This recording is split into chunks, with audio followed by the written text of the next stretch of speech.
The Galactic Council had never feared humans. In fact, they barely acknowledged them. To the elder species of the cosmos, Earth was a minor world, its people a young and reckless species that had spread into space too quickly for their own good. When the first human diplomats arrived at the Council's grand chambers, they were met with cold indifference. Humanity was given a seat, but not a voice. They were tolerated, nothing more. That changed when humans refused to obey. It started with trade restrictions. The Council wanted to control the flow of technology, limiting what humanity could buy, sell, and develop. When human merchants ignored these regulations, the Council issued fines. When those fines were ignored, they sent warships. But instead of surrendering, humanity did something no one expected. They laughed. Ambassadors from the great powers of the galaxy sat in stunned silence as the human delegate, a man who spoke with quiet confidence, leaned back in his chair, shaking his head with amusement. "You misunderstand us," he said.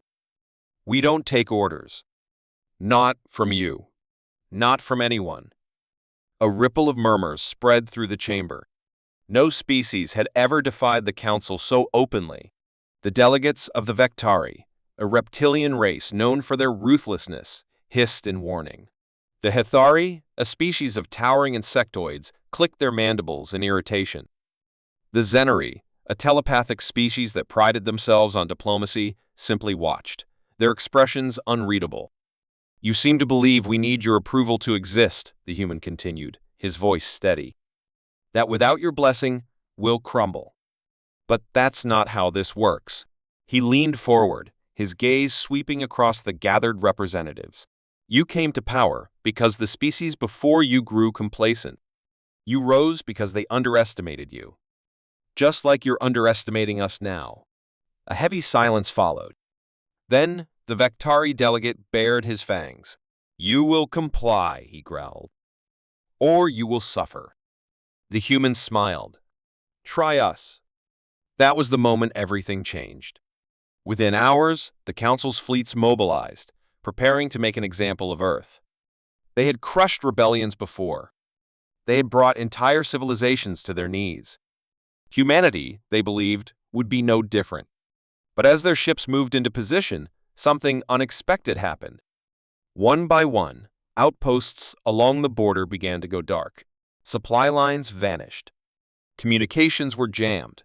And then, reports of something impossible, human fleets appearing where they shouldn't be, striking before vanishing into the void.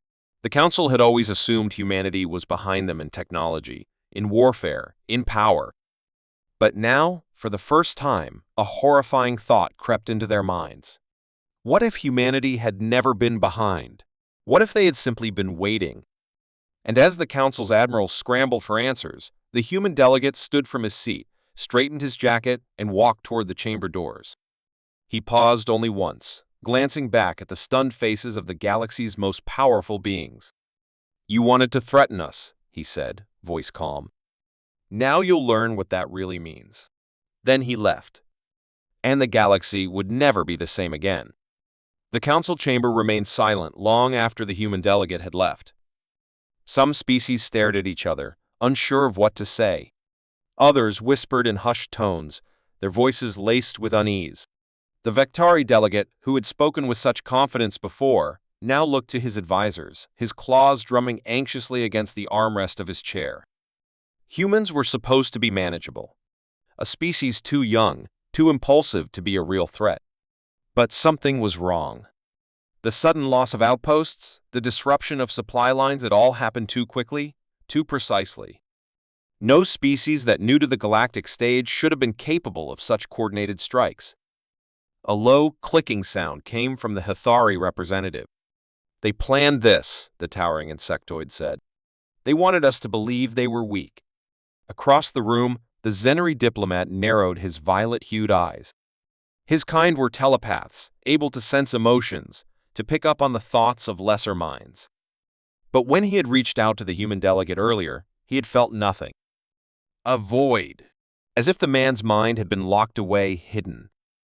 That had never happened before. Not with any species. "They knew exactly how we would react," the Zenari murmured. his voice barely above a whisper. "They've been watching us for longer than we realized." The thought sent a chill through the chamber. Meanwhile, aboard the Council's flagship, Grand Admiral Karath stared at the latest reports, his ridged brow furrowed in disbelief. The fleet sent to enforce the sanctions on Earth had lost contact. Not destroyed, not engaged, just gone. Ships carrying thousands of soldiers had vanished without a trace. No distress calls. No wreckage. Nothing. Korath turned to his second-in-command, a battle-scarred veteran who had fought a dozen wars. "How does an entire fleet disappear?" The officer swallowed hard. We don't know, sir. But we're receiving intercepted transmissions from independent traders. They claim to have seen human ships moving through uncharted space. Silent. Dark. As if they knew exactly where to go and when to strike. Korath clenched his jaw. It made no sense. Humans weren't supposed to have advanced fleet tactics. They weren't supposed to have the technology to jam communications on such a scale. And yet, it was happening.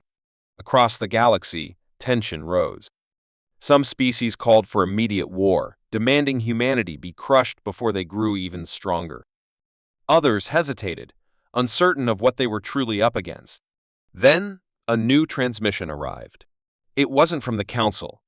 It wasn't from any known government. It was a simple message, broadcast on every channel, translated into every language. The message contained only 3 words. "We are coming."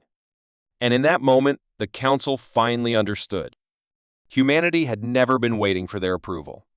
They had simply been preparing. Far beyond the Council's reach, hidden fleets began to move. Shadows drifted across the void. And for the first time in galactic history, the rulers of the stars felt something they had never felt before. Fear. Admiral Karath stood in the center of the command deck, staring at the flashing red signals on the holographic display. More ships lost. More stations silent. The reports were scattered, unreliable. Some spoke of entire fleets vanishing without a trace, while others described brief encounters with human vessels that moved like ghosts through the void. The Council had assumed Earth's military was insignificant, a mere nuisance to be controlled. Now that assumption was unraveling faster than anyone could comprehend. "This isn't possible," Karath muttered, more to himself than anyone else. "They shouldn't be able to do this." Across the bridge, one of his officers hesitated before speaking. "Sir, there's a new report from the Far Belt colonies. They detected movement near the hyperlane's patterns that suggest fleet coordination, but no transponder signals. It's as if the ships don't exist." Karath turned sharply. "Human ships?" The officer swallowed hard. "We don't know. But if they are, they're moving in ways that defy standard fleet doctrine. They don't follow predictable routes. They seem to know where our patrols are before we even move them." Karath's fists tightened. He had commanded wars before, crushed rebellions, led conquests against species that dared to challenge the Council's rule. But this was something else entirely. It felt less like a battle and more like a hunt, except this time, the Council wasn't the hunter. On the diplomatic front, tensions were spiraling out of control. The Zenari delegation pushed for negotiations, urging the Council to reconsider its approach. "We don't understand them," the Zenari ambassador warned in a closed meeting. "Every assumption we made about humanity has been wrong. If we push further, we risk a war we cannot predict, one we might not win." The Vectari scoffed at the idea. "You expect us to cower before them?" The reptilian diplomat growled. "They are primitives with an inflated sense of importance. We will strike back, crush them before they have a chance to grow bolder." "Crush what?" The Zenari shot back.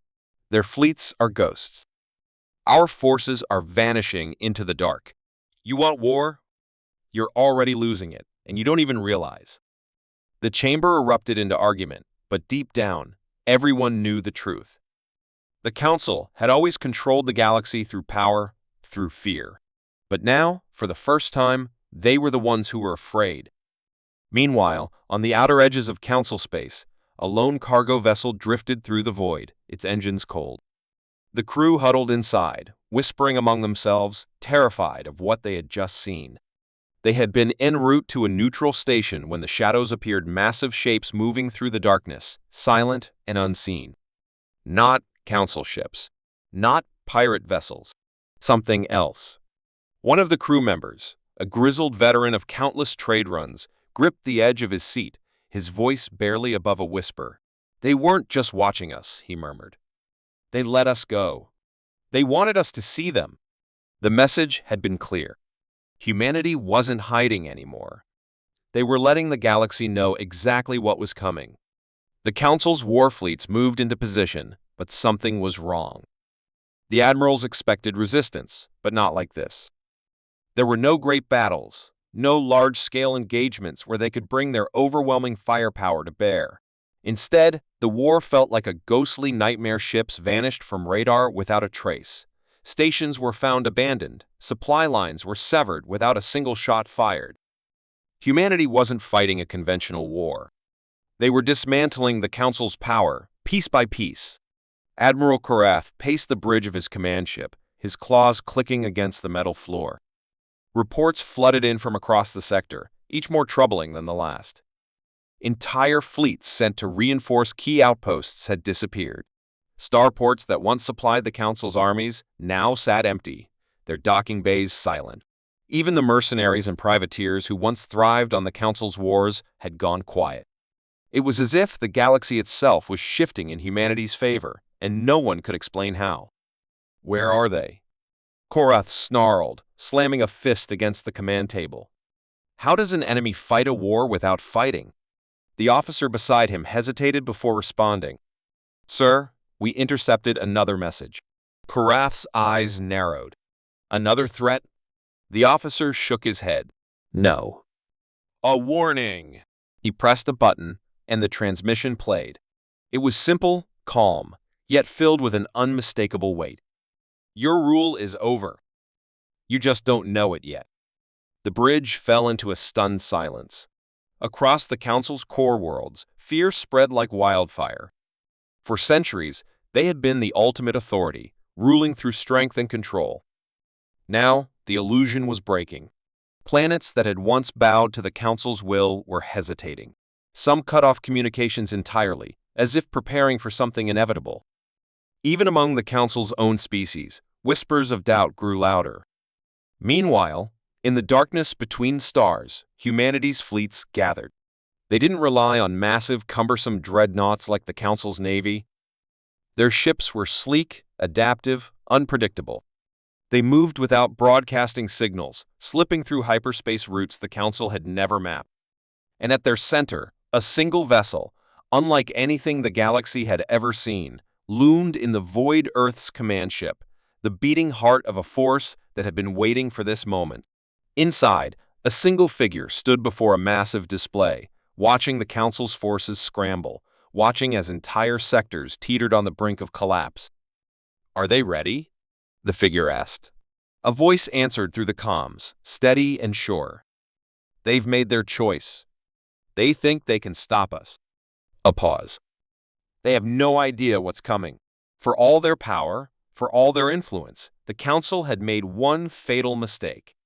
They had assumed humanity was fighting for survival. They had never considered the possibility that humanity was fighting for something else. And as the countdown began, as ships prepared to move, the galaxy braced for what came next. The Council's final fleet held its ground, massive warships forming a defensive wall around the core worlds. This was their last stand. They had underestimated humanity before, believing them to be reckless, impulsive. Now, they had no choice but to fight with everything they had. Admiral Karath watched the battlefield unfold on the main display. Hundreds of ships, both Council and human, moved through the void, yet the war had never felt so silent. Humanity's fleet was unlike anything the Council had ever faced, shifting formations, striking at impossible angles, appearing and disappearing as if they controlled the very fabric of space. "Incoming transmission," an officer announced. The message played across every frequency. A single voice, calm and unwavering. "This is not your galaxy anymore." And then, the war was over before it had truly begun. Council ships lost control of their systems, weapons deactivated, shields dropped. Their fleets, their power, everything they had built turned against them in an instant. Humanity hadn't just outmaneuvered them, they had outthought them. Across the Council's homeworld, panic erupted. Governments that once stood united under the Council's rule splintered, each scrambling for survival. Worlds that had suffered under the Council's control saw their chance and seized it. The Council itself fractured, its members turning on one another, desperate to escape what they knew was coming. But the end did not come with fire. There were no great planetary bombardments, no mass invasions. Humanity never needed them. Instead, they broadcast a final message to the remnants of the Council. You never ruled this galaxy. You only borrowed it. Now, it belongs to those who deserve it. And then, they left. No occupying force. No demands. No destruction. Just the knowledge that the old order was gone and nothing could bring it back. In the years that followed, the balance of power shifted. The Council's former allies turned to diplomacy, desperate to rebuild in a galaxy where humanity's presence was now undeniable. Trade routes reopened, but under new terms. The fear that had once kept species in line was gone, replaced by something new. Respect. No one knew where Earth's fleet had gone. Some claimed they had retreated to their home system, watching, waiting. Others whispered that they had disappeared into the void, moving beyond the reach of anyone who might try to challenge them again. But one truth remained. Humanity had not fought for dominance. They had not fought for revenge. They had fought to prove a point. And now, the galaxy would never forget.